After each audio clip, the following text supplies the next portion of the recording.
নমস্কার বন্ধুরা, আজকে আমি ফিরে এসেছি মাটন বিরিয়ানি বানাবো বলে। রেসিপিটা আপনাদের সঙ্গে শেয়ার করব কিভাবে বানাই। একটু অন্যরকমভাবে বানাবো, মানে যাতে সহজভাবে তাড়াতাড়ি করা যায় সেইভাবেই বানাবো। তার জন্য আমি আগে একটা গামলায় জল ফুটতে দিয়ে দিয়েছি।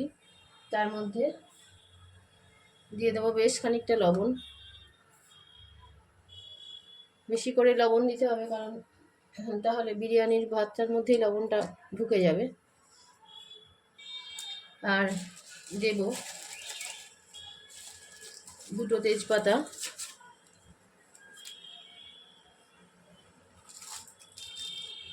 দেব ছোট এলাচ, আর হচ্ছে দারচিনি, একটু সরু দেখেই দারচিনি দেব। দারচিনি আর দুটো এলাচ এগুলো দেব। একটু অল্প করে জয়িত্রী, অল্প একটু জয়িত্রী।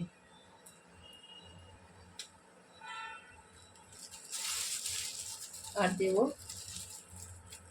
একটু সাদা তেল।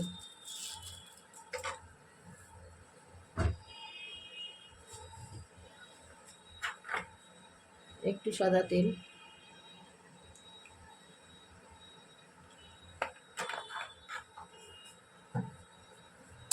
এবার যে চালগুলো দেবো এগুলো আমি ধুয়ে ভিজিয়ে রেখেছিলাম বেশ খানিকক্ষণ, সেই চালগুলোই দিয়ে দেব।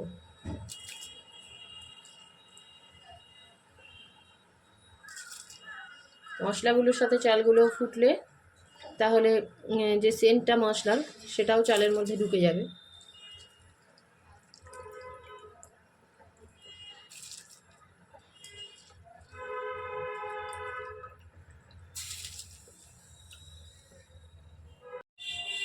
এদিকে বিরিয়ানির চালটা সেদ্ধ হচ্ছে, আর এদিকে আমি প্রেসার কুকারের মধ্যে আগে করে একটু জল দিয়ে নেব।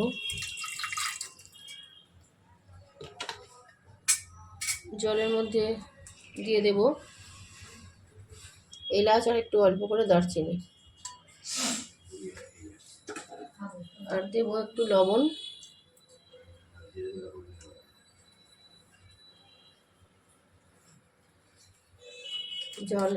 জলের পরিমাণটা আর একটু দেব।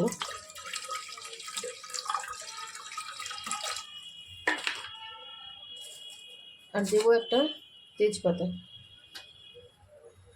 এবার জলটা ফুটে আসা পর্যন্ত একটু অপেক্ষা করব ঢাকনাটা দিয়ে। আর এদিকে আমি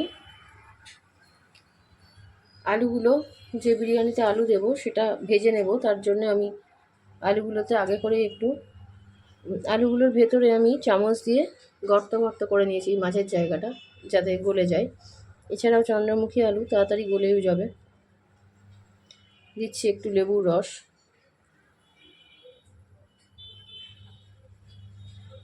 আর দেব একটু লবণ।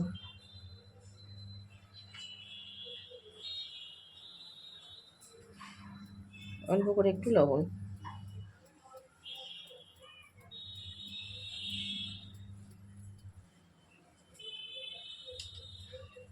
দিয়ে ভালো করে এটা মাখিয়ে নেব। মাখিয়ে একটু অল্প সময়ের জন্য রেখে দেব।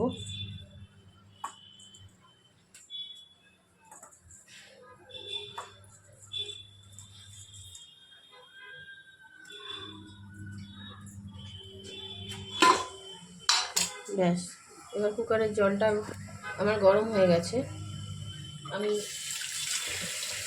ওর মধ্যেই মাটনের পিসগুলো সেদ্ধ করতে দিয়ে দেব। আগে কুকারে সিটিটা দিয়ে নেব কয়েকটা, যাতে মাংসগুলো একটু গলে যায়।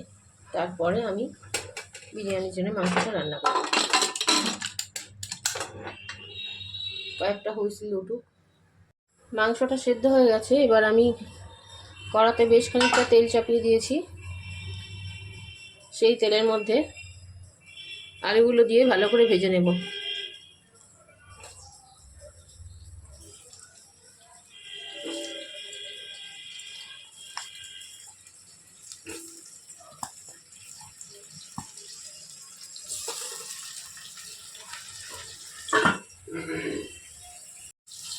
আলুগুলো ভাজা হয়ে গেছে, এবার আমি তুলে নেব।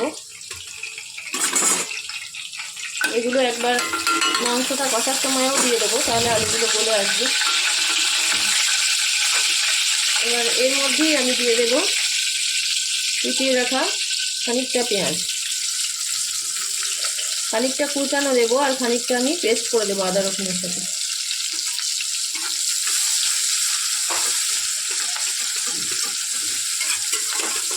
পেঁয়াজটা একটু ভাজা হোক, তারপরে আমি ওই মশলাটা দেবো।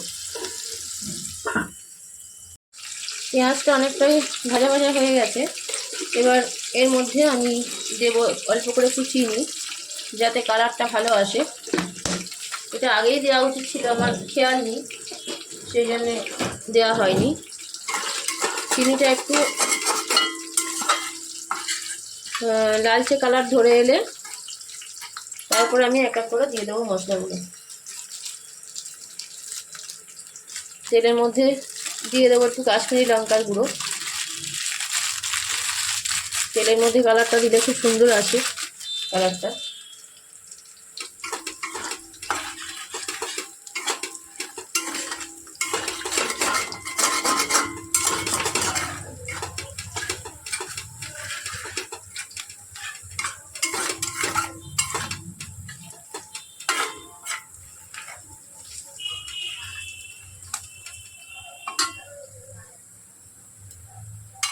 এবার এর মধ্যে দিয়ে দেব এখানে যে মশলাটা পেস্ট করে রেখেছি, আদা রসুন আর কুচনো অল্প একটু পেঁয়াজ। লঙ্কা দিইনি, কারণ বিরিয়ানির মাংসতে তো ঝাল হয় না, সেই জন্য আমি লঙ্কা দিইনি। আপনারা যদি ঝাল ঝাল খেতে চান তাহলে অবশ্যই লঙ্কাটা পেস্ট করে দেবেন। আর দেবো এর মধ্যে খানিকটা টক দই।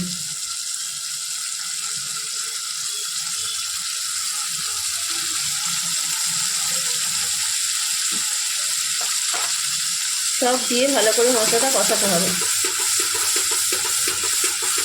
এর মধ্যে তো হলুদ চলে না, বিরিয়ানির মাংস তো হলুদ হয় না। আর দেবো এর মধ্যে বিরিয়ানি মশলা, যেটার টেস্টটাই আসল, যেটা না হইলে নয়। এই যে বিরিয়ানি মশলার গুঁড়োটা, এটা খানিকটা দেবো মাংসটা রান্নার সময়, যাতে মাংসর মধ্যে এর সেন্ট আর টেস্ট দুটোই আসে। একটু বেশি করেই দেবো, আর একটু দিয়ে দেবো। আর খানিকটা বিরিয়ানিটা করার সময় দেবো।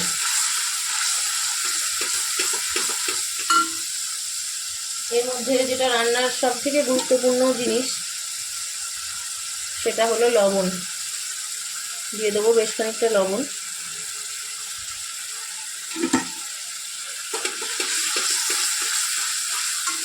এবার আমি যে মাংসটা সেদ্ধ করে রেখেছি, সেই মাংসটা আমি দিয়ে দেবো। মাংসটা দিয়ে কষাতে লাগবো ভালো করে।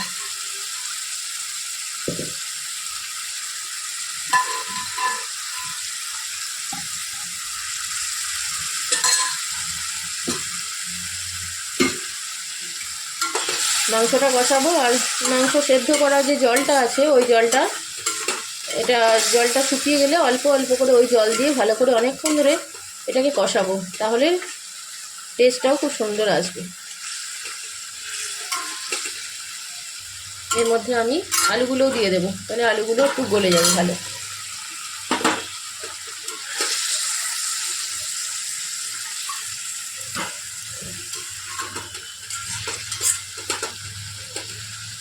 সেদ্ধ হতে লাগবে।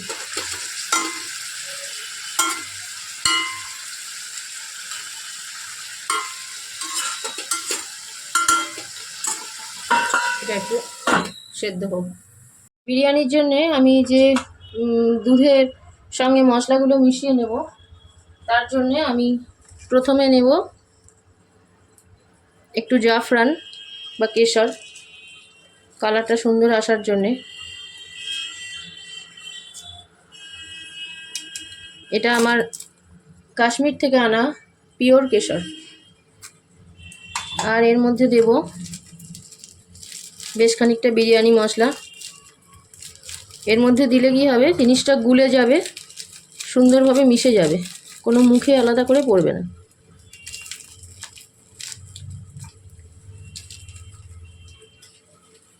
আর দেব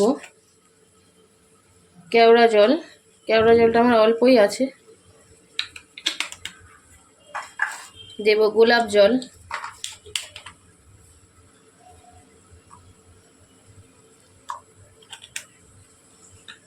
আর দেব মিঠা আতর। এটা আমি দিচ্ছি মোগলাই মিঠা আতর, গন্ধটা খুব মিষ্টি।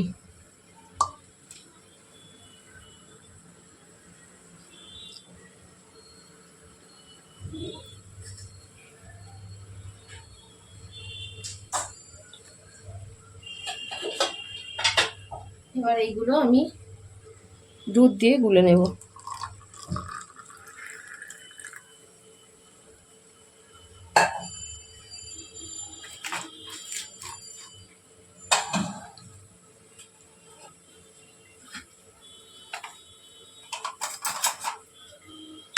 ব্যাস, এটা একটু গোলা থাক। এবার আমি এটাকে দমে বসাবো। আচ্ছা, আমি এবার বিরিয়ানি লেয়ারটা সাজিয়ে নিচ্ছি। বিরিয়ানি লেয়ারটা সাজিয়ে নেওয়ার জন্য আমি এরকম একটা ছড়ানো গামলা নিয়ে নিয়েছি স্টিলের, আর সেটা একটা পাত্রের মধ্যে জল দিয়ে এই পাত্রটা দেব। তাহলে এই ভেপারেই এটা সেদ্ধ হবে, পুড়ে যাওয়ার ভয় থাকবে না। প্রথমে আমি সেদ্ধ চালটা দিয়ে দেব খানিকটা।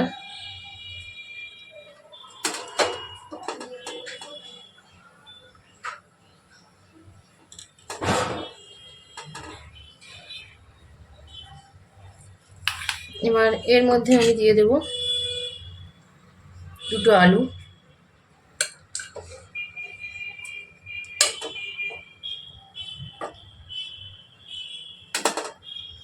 আর দুটো মাংস।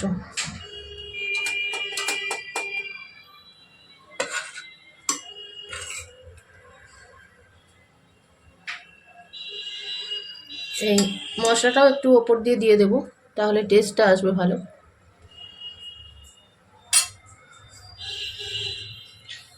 এবার এর ওপর আমি দিয়ে দেব আর খানিকটা ভাত।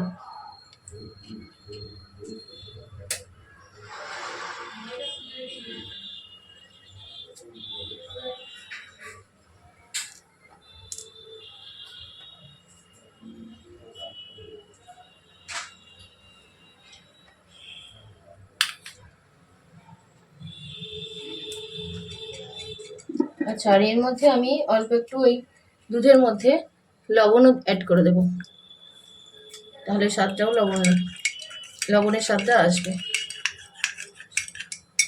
এবার এর মধ্যে এই জাফরান মেশানো দুধটা খানিকটা পরিমাণে দেব,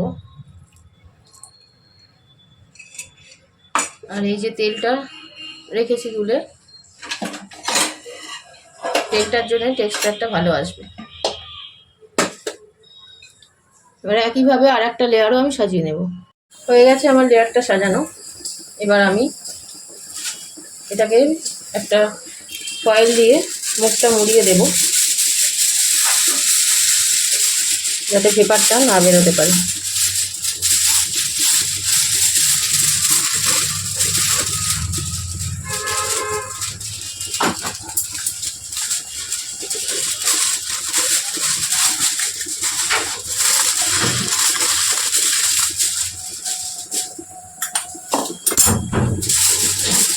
এটা দিয়ে ভালো করে মুড়িয়ে দেবো, যাতে মিঠা আতরের সেন্টটা বেরোতে না পারে বা মশলার সেন্টটা। ময়দার বদলে এই প্রসেসটাই আমার সহজ মনে হয়, ওই জন্য আমি ময়দা না দিয়ে এই রকমভাবেই করি।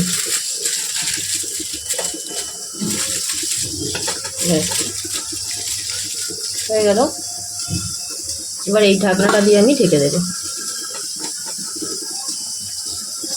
ঢেমে আছে, এটা হতে থাক।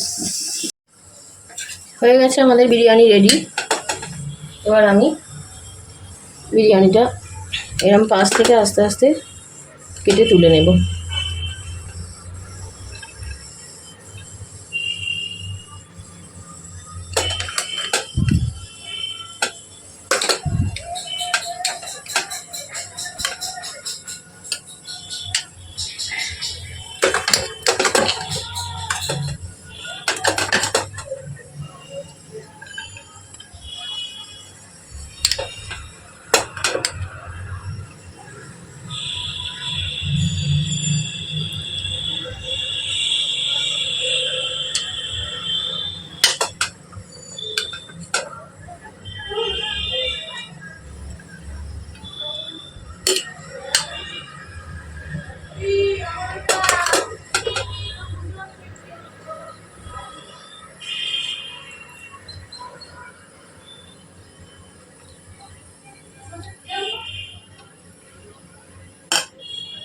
হয়ে গেল আমাদের সুন্দর বিরিয়ানি রেডি। তাহলে কেমন হলো রেসিপিটা, আপনারা কেমন লাগলো অবশ্যই জানাবেন। আর এইভাবে যদি একবার ট্রাই করে দেখেন তাহলে বুঝতে পারবেন যে বিরিয়ানিটা কত সুন্দর হয়েছে। তাহলে আজকের মতো আসি, আবার ফিরে আসবো অন্য একটি রেসিপি নিয়ে।